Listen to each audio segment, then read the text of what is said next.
अब America Iran की भी बात करें अहमद, तो अमेरिका ईरान जंग का मामला भी थमने का नाम नहीं ले रहा। जंग बंदी के बावजूद अमेरिका और ईरान एक दूसरे के बारे में बड़े अपोजिट दावे कर रहे हैं। वाशिंगटन कहता है कि ईरान पहली मरतबा जौहरी प्रोग्राम पर संजीदा बातचीत के लिए आमादा हुआ है, जबकि तेहरान इसकी तरदीद कर रहा है। आपके नज़दीक असल तस्वीर क्या है और पसे पर्दा सफारतकारी किस सिमत में जा रही है? क्या कोई पॉजिटिव उम्मीद रखी जाए?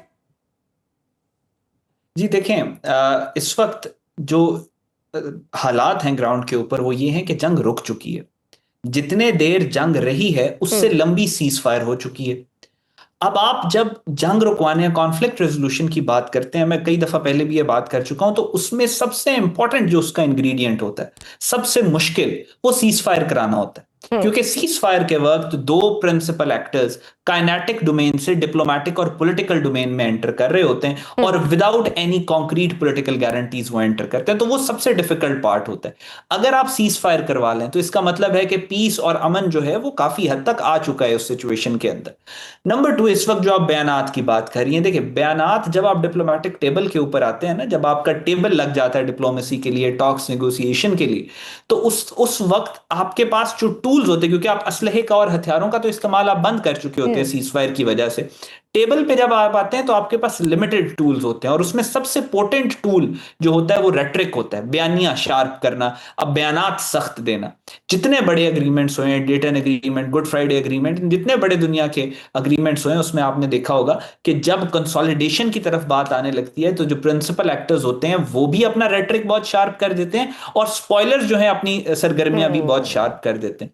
सो इस वक्त जो आप ईरान और अमेरिका के दरमियान में एक शार्प रेट्रिक देख रहे हैं, वो दो वजूहात की बिना पे। पहली, डिप्लोमेटिक जो टेबल है उस पे अपनी स्पेस और लेवरेज को इंक्रीज करना, और दूसरा अपनी इंटरनल ऑडियंस और पब्लिक यानी डोमेस्टिक ऑडियंस को सेटिस्फाई करना। तो इस वजह से आप रेट्रिक को शार्प होता हुआ देख रही हैं। उस रेट्रिक में क्या ये कैपेसिटी और कैपेबिलिटी है कि ये दोनों मुमालिक दोबारा से जंग में जाएंगे? तो मेरा ख्याल है कि इसकी प्रोबेबिलिटी कम है। राइट। लेकिन having said that, middle east is a complicated location. Middle east has layers of complexities और लेयर्स ऑफ स्पॉयलर्स भी हैं इसके अंदर। कुछ भी आप सर्टेनिटी के साथ नहीं कह सकते, लेकिन थ्योरेटिकली चीजें पॉजिटिव डायरेक्शन की तरफ ही जा रही हैं। जो बयानात एक तो आगे पीछे से आते हैं, they are part of the game, they are part of the larger narrative. बयानात तो बिल्कुल आते हैं और काफी अपोजिट भी आते हैं अहमद, लेकिन न्यूयॉर्क टाइम्स के मुताबिक वो कहते हैं कि व्हाइट हाउस ने अफज़ूदा यूरेनियम के ज़खायर और बनाए हुर्मुज़ तक रसाई की बड़ी नई और सख्त शराइत शामिल कर दी हैं, कि जो पहले जिन पे इत्तफाक हुआ था अब मजीद उन्होंने सख्त कर दिया और उनको चेंज कर दिया है। जबकि हम दूसरी तरफ देखते हैं तो ईरानी सुप्रीम लीडर और सदर के शहादत और ताकत वाले हालिया बयानात भी हमारे सामने हैं, वो भी बड़े सख्त हैं।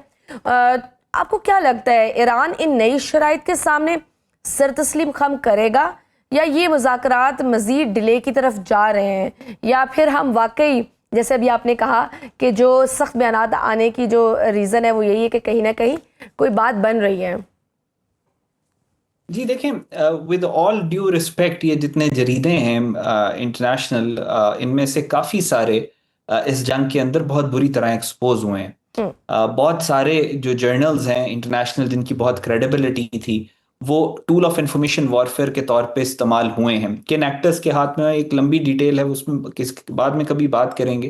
तो लिहाजा इस वक्त जो ये इंटरनेशनल जर्नल्स हैं, इनके अंदर अगर कोई स्टेटमेंट आती है या बात छपती है तो मैं उसको थोड़ा क्रिटिकली देखता हूँ, और मैं वेट करता हूँ कि ऑफिशियली जो गवर्नमेंट की सोर्सेज हैं, चाहे वो यूएस की गवर्नमेंट हो चाहे वो ईरान की गवर्नमेंट हो, उसकी ऑफिशियल जो स्टेटमेंट है या ऑफिशियल जो कम्युनिकेशन है उसका वेट कर लिया जाए।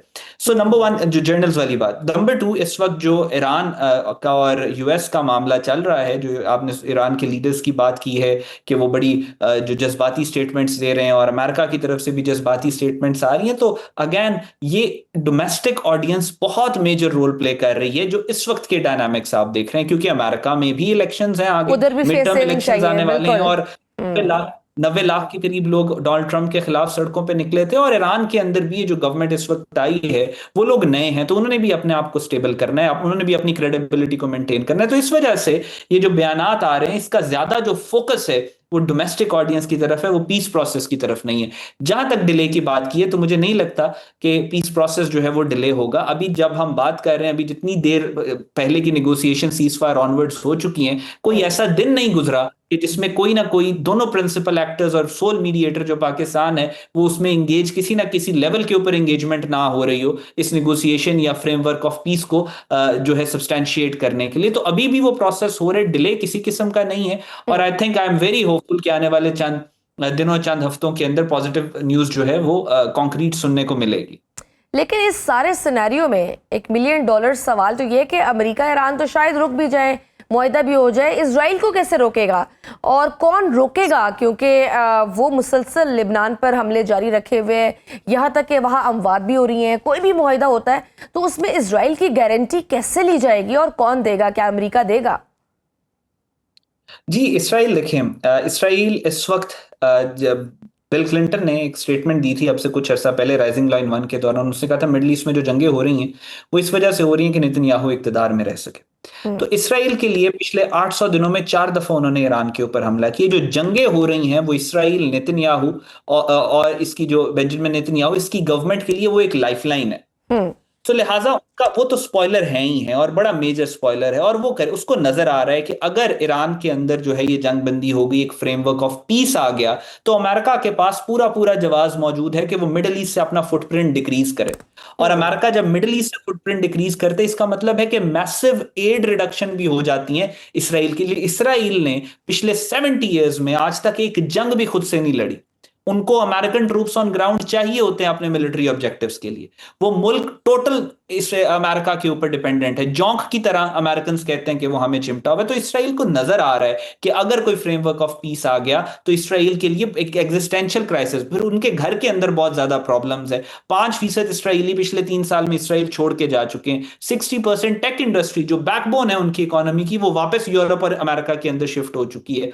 उसके बाद उनके इलेक्शन पॉलिटिकल टर्मोइल इतना ज्यादा है, 2019 से 22 के दरमियान में 5 इलेक्शंस हुए हैं, और नेतन्याहू के खिलाफ जो केसेस हैं अदालत रोज इसराइल की उनको बुलाती है और उसको एक्सपेक्ट किया जा रहा है कि 14 से 15 साल की सजा भी हो सकती है।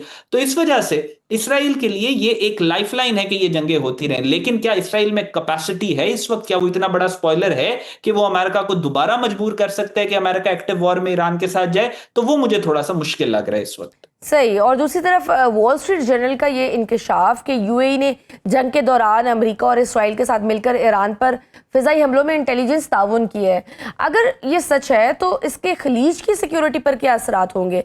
क्या हम सऊदी ईरान हालिया सफारती पिघलाव के बरक्स अरब दुनिया में एक नया खुफिया अस्करी पोलराइजेशन देख रहे हैं? नहीं, मेरा नहीं ख्याल। इसमें देखिए, जैसा मैंने कहा, ये जितने जरीदे हैं इनका, मुझे अगर कोई इनमें से अक्सर जरीदों को इस जंग के अंदर बहुत बुरी तरीके से ये एक्सपोज हुए हैं कि इन्होंने फेक न्यूज दी। इन्हीं में से एक जरीदे ने ये खबर भी दी थी कि अमेरिका तो ईरान के ऊपर हमला नहीं करना चाहता था, ये तो सऊदी किंग ने कहा तो हमने हमला कर दिया। बाद में सऊदीज ने बाकायदा तौर पे सबूत और लॉजिकली उन्होंने बात की कि भाई ऐसी तो कोई बात है ही नहीं, हमारे तो इंटरेस्ट में भी नहीं है कि आप ईरान पे हमला, हम तो चाहते भी नहीं थे कि आप ईरान पे हमला करें। तो आपको ये बात वाज़ेह हो जाती है कि इन जरीदों का बाकायदा तौर पे एज अ स्पॉइलर इस्तेमाल किया जा रहा है। मुझे नहीं लगता कि जो है वो यूएई वाले फरहम कर रहे थे। स्ट्रक्चर देखें, अलायंस आपस में बदलते रहते हैं। कोई मुल्कों की एक दूसरे एक वाक्य के ऊपर या एक इवेंट के ऊपर उनकी ओपिनियन डिफरेंट हो सकती है, लेकिन कुछ स्ट्रक्चरल चीजें हैं जो मिडल ईस्ट के अंदर है। जब इसराइल कहता है कि हम ग्रेटर इसराइल बनाना चाहते हैं, तो वो यूएई का भी बहुत सारा इलाका अपने पास लेता है। सो लॉन्गर रन के अंदर कोई भी अलायंस ऐसा मेरे नजदीक नहीं बन सकता कि जो जिसमें इसराइल और यूएई आपस में स्ट्रक्चरली इकट्ठे हों और एतमाद और कॉन्फिडेंस इनको हो और ये मिलके किसी और मुल्क के खिलाफ कोई महाज खड़ा कर सकें। यूएई के मुसलमान कभी भी इसराइल को एज अ फ्रेंड नहीं देख सकते, वो एज ए एनिमी ही देखेंगे, और उसकी वजह है कि इसराइल का ग्रेटर इसराइल का कॉन्सेप्ट है।